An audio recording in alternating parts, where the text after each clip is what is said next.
Et bonjour à tous, j'espère que vous allez bien, ici Damien du collectif Teammate pour un nouveau tutoriel.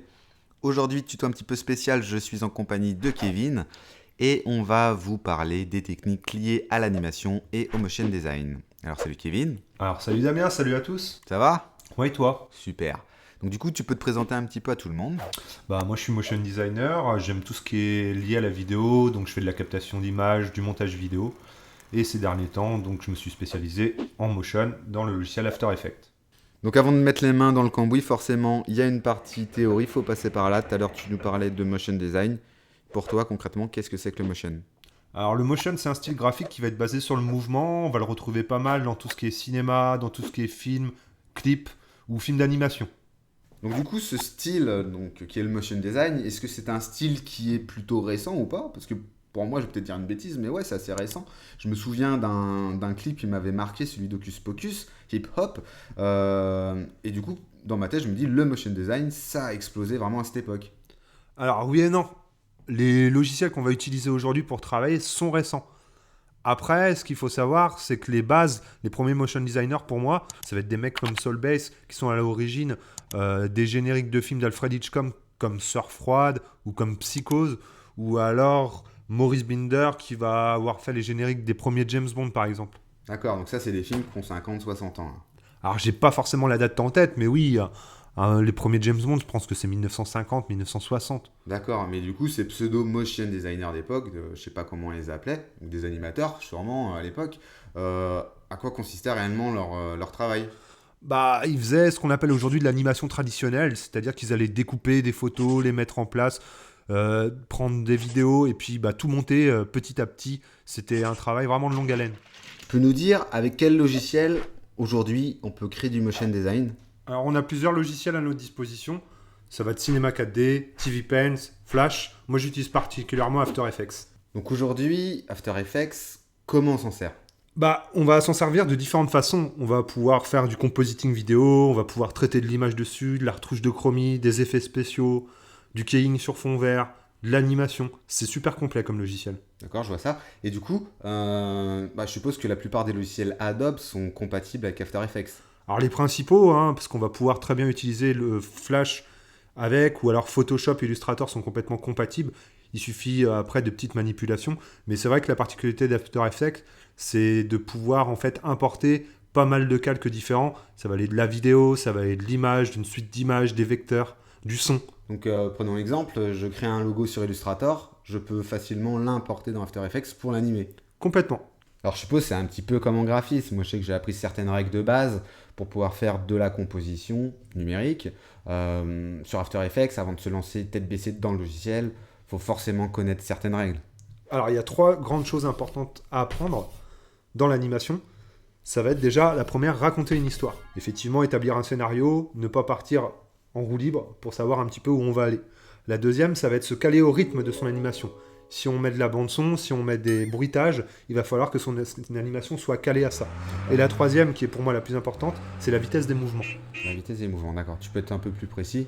Alors ça, vraiment, c'est important. C'est-à-dire que par exemple, lorsque tu marches dans la rue, tu n'as pas une démarche, ton cycle de marche en fait n'est pas automatisé. Tu ne marches pas comme un robot. Tu donnes des vitesses à tous les mouvements que tu donnes. D'accord. Si tu lèves le bras, si tu clignes les yeux, si tu lèves le coude, tout ça, c'est des mouvements de Ok. vitesse et du lissage de vitesse. Donc c'est très important pour que ton animation ait du rythme. Autre chose à savoir, par exemple, lorsque tu regardes, je sais pas, une balle tomber, elle va le rebondir. Elle va rebondir à une certaine vitesse. C'est pareil qu'une pomme qui va tomber d'un arbre, elle va être automatiquement attirée par le sol. Ça, c'est la loi de la gravité. Ça, c'est des choses qui vont vraiment être essentielles à apprendre avant de se lancer dans le motion. Donc là, tu nous parlais de notion de vitesse, de mouvement, et ça me rappelle fortement un logiciel que j'utilisais à l'époque. D'ailleurs, tu en parles t'en parlais tout à l'heure, tu parlais de Flash.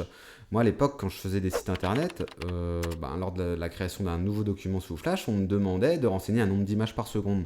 Donc, à l'époque, je ne comprenais pas forcément à quoi ça correspondait, mais je suppose qu'aujourd'hui, sur After Effects, pour comprendre les règles et les bases de l'animation, il faut absolument comprendre à quoi correspond ce nombre d'images par seconde. Alors oui, c'est quand même bien important de comprendre ça.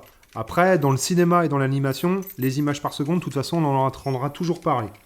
C'est assez compliqué, mais on va simplifier les choses. On va faire comme tout à l'heure avec les motion designers. On va revenir dans l'histoire et je vais simplement te poser une petite question. Vas-y. Toi, est-ce que tu sais qui a inventé le cinéma? Je dirais les frères Lumière. Alors ça, c'est ce que tout le monde pense, mais en fait, les frères Lumière, ce ne sont pas les inventeurs du cinéma. Ça va être les premiers à avoir projeté un film en salle. Il va avoir 3 personnages créés à l'époque. Et le premier, ça va être Étienne Jules Marais. Alors lui, c'est l'inventeur de la chronophotographie. Qu'est-ce que c'est que la chronophotographie? C'est une technique qui consiste à prendre une succession très rapide de photographies et ça va permettre tout simplement de décomposer un mouvement. Et Étienne Jules Marais, lui à l'époque, il y a quand même quelque chose qui l'interpelle, ça va être le travail des peintres, parce que lorsque les peintres, ils représentent des chevaux sur un tableau, et ben les chevaux au galop, ils ont toujours les 4 fers en l'air. En fait, ils touchent pas le sol. Voilà, sur leur tableau, le cheval ne touche pas le sol. Et pour lui, c'est pas concevable. Parce que lorsqu'un cheval galope, il va au moins avoir un fer qui va toucher terre. Ok, selon sa théorie. Selon sa théorie. Ok.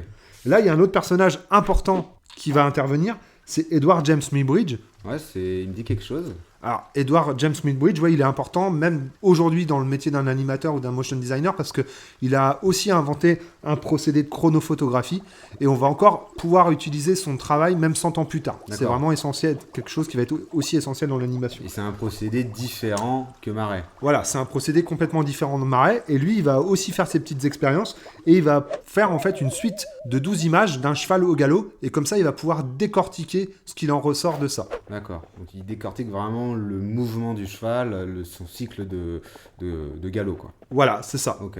Et il s'avère en fait que, du coup, c'était Étienne Jules Marais qui avait tort, parce que lorsqu'un cheval galope, il y a au moins 2 phases dans son cycle de galop où il ne touche pas le sol.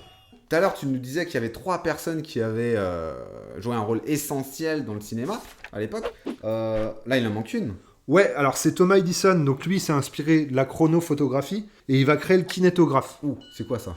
Alors c'est simplement la première caméra de l'histoire. Elle va fonctionner avec des bobines de pellicule de 19 mm et elle va faire des prises de vue de 18 images par seconde. Donc ça, c'est un truc de vraiment révolutionnaire, je suppose, pour l'époque, quoi. Et puis en plus, il va inventer aussi le kinétoscope, donc il va permettre de visualiser ce qu'il va pouvoir filmer. D'accord. Donc Et- en fait, à l'époque, c'est ça, c'était 18 images par seconde. Voilà, c'était 18 images par seconde pour faire une vidéo. Aujourd'hui, les technologies ont avancé, on va utiliser 24 images ou 25 images par seconde pour la télé, 24 pour le cinéma. Donc à l'époque, au cinéma, on travaillait en 18 images secondes.